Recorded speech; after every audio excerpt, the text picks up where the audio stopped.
Hello guys, আজ আমরা চলে এসেছি 58 গেট পিকনিক করতে। হাই, সামনে হচ্ছে আমাদের মুড়ি মাখা চলছে। চলুন দেখাচ্ছি আপনাদের। এই যে আমাদের সুস্মিতা দি, নীলা, জেম্মা এই যে বসে আছে, মুড়ি মাখাচ্ছে।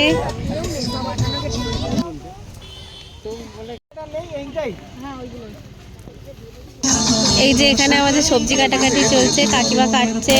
এই যে মায়ের ছোঁয়া চ্যানেলের কর্ণধার আমাদের বেগুন কাটছে, বেগুনি হবে বলে। এখানে পাকোড়ার জন্য সব সবজিগুলো মাখানো হচ্ছে, আমাদের নীলুদা মাখাচ্ছে পাকোড়ার সব সবজিগুলো।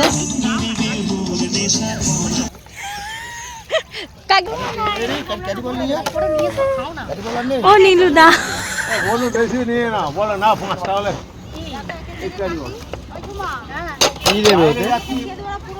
ও কাকিমা তাকাও একবার, হাত নিয়ে। লঙ্কা কাটছি, পকোড়ার জন্য লঙ্কা কাটা হচ্ছে। বাজার ওদিকে গেছি।